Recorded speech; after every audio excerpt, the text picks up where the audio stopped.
Ah, all right, everybody. Let's talk blades. That's what we're into. Today, I have kind of an interesting knife. This is the very first of its kind in my collection. Extrema ratio. I don't even know if I'm saying that right or if I'm butchering it. I'm probably butchering it. Extrema ratio. I kind of whitewashed that one, didn't I? I was looking up dagger folder kind of looking knives and spear point, stuff like that. And I came across this one on eBay. This is not a cheap knife. It's not. It's like a little over 200, 300 in some cases. Come in different flavors. You got, I think this one's my desert tan, I think it's called. I don't know if they want to call it coyote tan, but anyways, comes in this box, and it is wrapped in a rubber band. I don't know if that was just from the seller or from the company. I'm not entirely sure. Extrema Ratio Knives Division. Right here. So you have that and that. And here it is. The BD4 Lucky. Okay, so this is the BD4 Lucky Desert. All right. The only one in my collection, anyways. I put it back in the bag for you guys. You guys can feel what I feel when you open it up. Comes in a bag that has all these Extrema Ratio logo bits on there. So you know that they have their own bags that they go to. You got the silica pack in there. You can throw it in the eyes of your enemies and hope that'll be effective enough in some ways that it probably isn't. So here's the knife. Before we get into the knife, obviously, I'm going to go ahead and show you what comes in the box. So you get your reading material here. You get two different kinds. You know, a few different languages there. So that's your warranty information. And you get a quality assurance. I don't know what this would be, but basically it's, yeah, quality control. And that is hand signed, so I think that's really cool. In case of any defect, please quote the lot number. So there's that. That's an interesting bit. So I'm going to get this garbage out of the way. Keep that stuff, toss that stuff. Me no care. That's what it comes in. So very generic, very basic, nothing huge or crazy. And here's the knife. So you got that Desert BD4 Lucky. All right. The guard on this thing is ginormous. You can see that. Kind of looks like a grappling hook almost. Yeah, that's what sits in your pocket. Nice deep carry pocket clip though, and it is reversible. You can switch it from this side, from left to right. Unfortunately, it is only tip up carry. You cannot carry it tip down. And it has this little kind of like a dent in the handle. So you got two of those. And it's kind of like a flipper. You use the guard right here to flip it open. And the reason why I got this one, normally I wouldn't go for the desert appearance, the desert brown or desert tan, is because it has half serrations. And what's really interesting about this knife is here's the show side, right? And I know this isn't just me, but if you look on the blade, the serrations are backwards. Because the grind is on this side, not on the show side like I'm used to seeing. Little side note, what am I saying? One thing that I don't like about this right off the bat is the fact that they put the text in such humongous lettering on the blade. External ratio. Bam, right there. Like what? Yeah, on the show side of all places. I think that's kind of ugly to me, but I mean, I'm willing to overlook that and just kind of ignore it. But it's one of those knives that kind of has that aesthetic appeal. This is a huge folder for some of you, all right? Yes, it does come in a smaller version. I think this one's 5 inches. We'll get into the specs, but there's one that's like a little bit over 3.5, so like 3.7, 3.8 inches of blade. Just nice. I believe this is D2 steel. I'm not entirely sure. I can't even remember what blade steel this is. But you got all this text right here, so you got that right there. You got the BD4 Lucky, and then you got made in Italy. It doesn't tell you what blade steel it is. I believe it's D2. I could be wrong. And, of course, this does have aluminum handle scales. Okay, so you got open back construction, so it's easy to clean, and it does run on washers, and I think they are Teflon. I could be wrong. They kind of feel like Teflon. They don't feel like phosphor bronze bushings.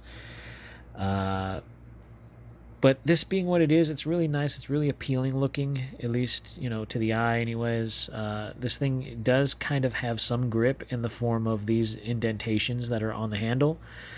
So it's not bad per se. I don't know. I don't trust the liner lock. It seems a little bit thin to me if you look at the liner lock right there. And it works. Like if I'm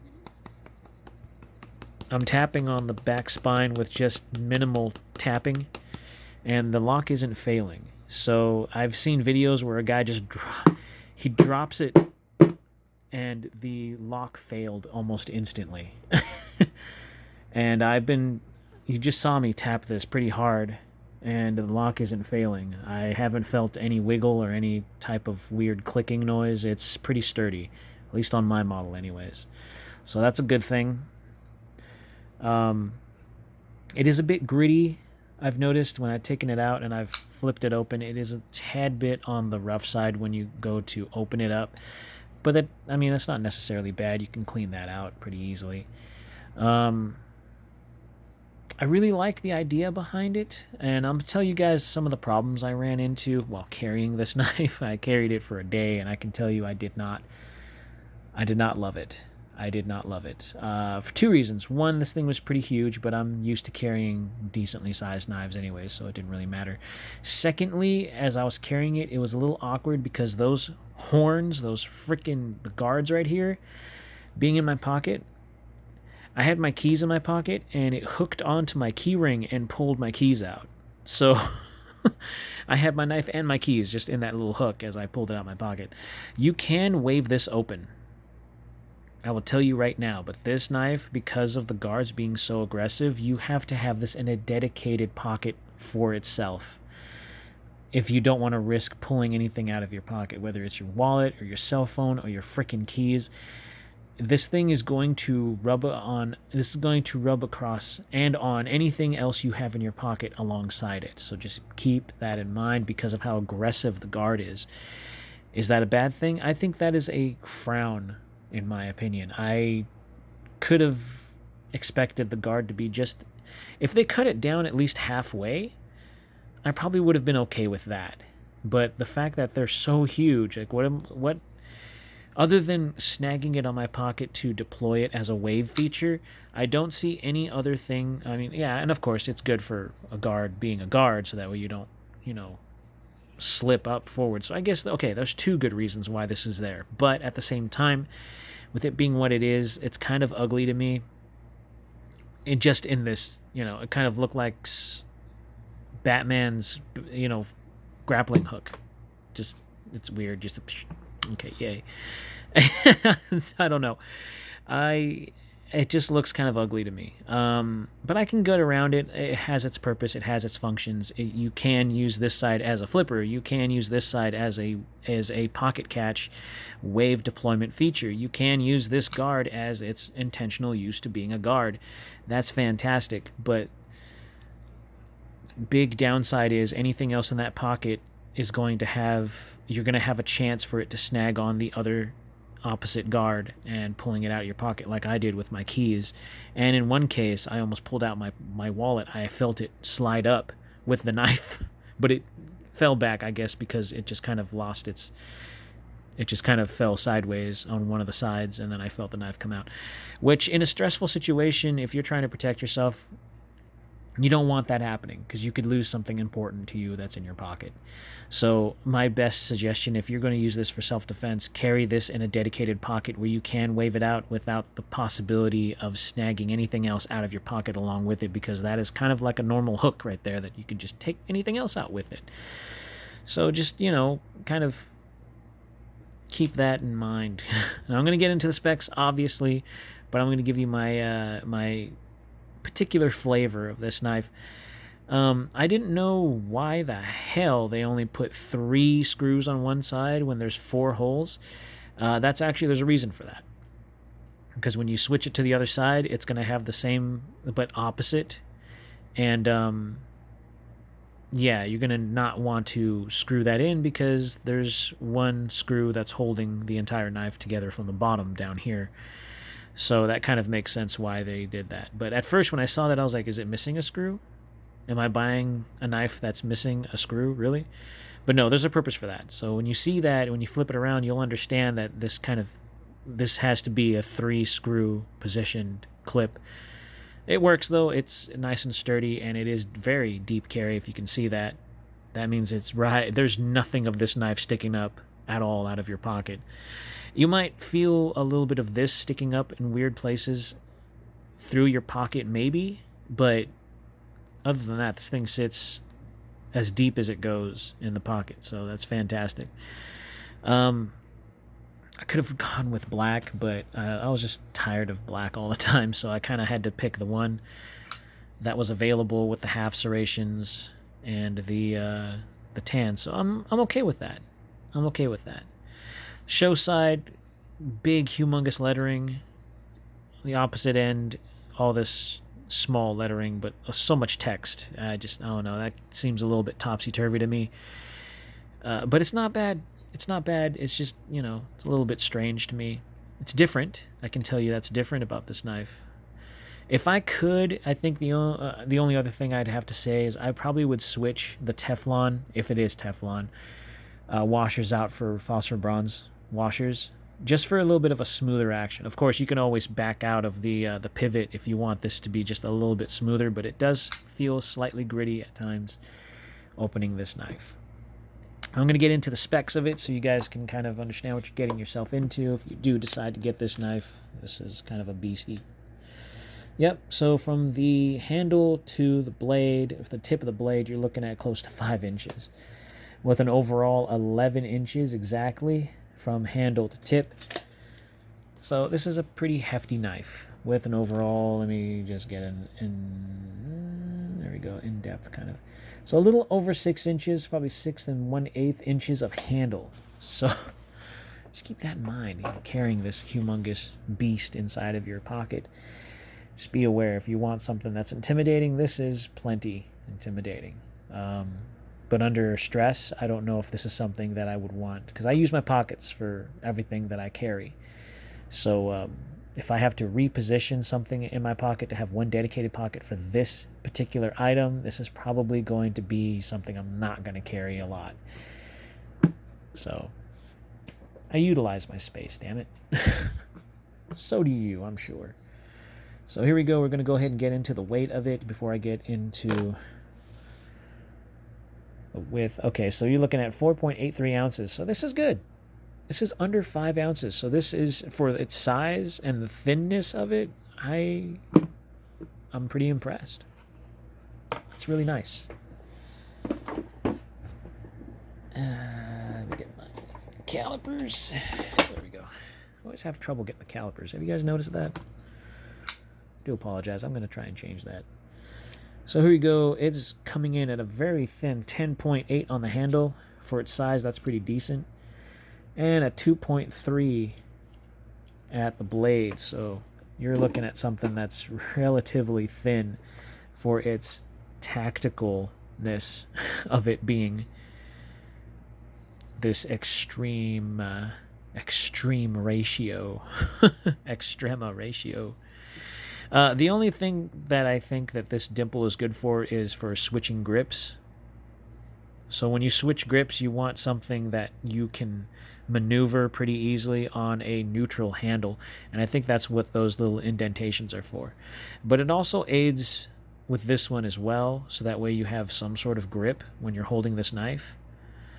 So there's that, and I think that kind of aids into it a little bit. You got the guard up there, so if you do go in for a stab, you're going to be less likely for it to slip up. The thing that I don't like about this is, look at this. I can't get it on the camera. You see that? It does have a slight feeling of you can kind of press it together, but that's only because it has an open back construction. So you have 2 points that are holding this knife together. You have the pivot, and you have that very bottom screw right there. So just keep that in mind. This isn't going to be a good knife for torquing or twisting, because you only have those 2 major spots that are holding this entire construction together. So keeping that in mind, just know that this is good for slashing and maybe your slight stabby from time to time, if you can add that in there. It's very basic in its design, in my opinion, and there is a very slight texture on the paint or the coating on this handle. It's not a bad texture. It's a little bit on the funky side for me, but it's not a complete, lose on this. I have my doubts about this knife because of how thin the lock bar is right here. But at the same time, it's shown me time and time again that even with normal spine whack. Now, if I really wanted to, I could probably... Now, this is not a cold steel, all right? So I already know that if I really wanted to just hammer down on this spine, it will eventually fail. But because of this knife being as expensive as it is, that's not something I'm going to do anytime soon. But I can tell you that I'm pretty confident that this knife is going to be okay for your simple tasks and maybe a little bit of intimidation. If you were to use this for self-defense, this knife might have a bit of a flaw and might fail on you, only because I feel this knife isn't like 100% there in self-defense department. It looks like it, and in some cases it kind of feels like it, but for its thinness, I can't expect this surviving a self-defense scenario. And if it does, it's probably not going to survive a second scenario, if you get my drift.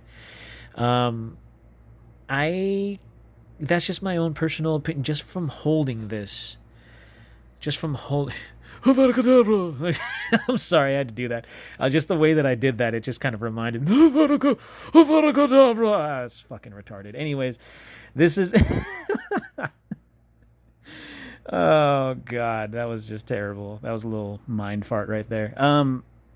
This is... it just feels really thin, and it doesn't seem to have too much heft in it, so I don't really think that this would be great for the initial self-defense.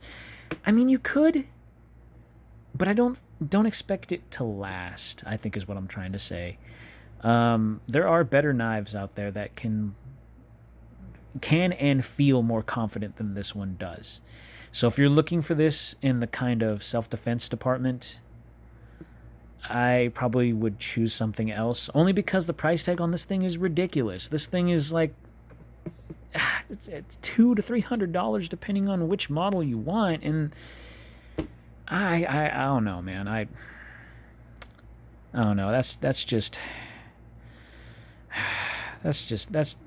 me, in my opinion. I was a little disappointed when I purchased this knife. I was hesitant at first, but I was like, I really like the design. It looks cool, and it could be a part of the collection, and that's basically what it is. It's a collector's knife, at least to me anyway. If I were to use this knife or have it to be a self-defense knife, it's something that I have to be slightly mentally prepared for, knowing the possibility that this knife might fail. And that is kind of a no-go for me. So I do love the appearance. I like the way that it looks and feels and everything, but it just doesn't feel 100% self-defense-y in my personal opinion. I want to say about like 85%. I feel like, yeah, if this is all that I have, well, obviously I'm going to use it. But I'm not going to feel confident that it's going to do too good because of how thin it is and how thin the lock is. That's the only thing that kind of makes me a little nervous. So anyways, Extrema ratio. If you like it, go ahead and slash that like button, stab that subscribe, slice that bell icon so you guys are notified anytime I post new stuff in these craziest of times. Everybody, can't urge this enough. Be kind, be safe, carry responsibly, and I'll see you all awesome people in the next video.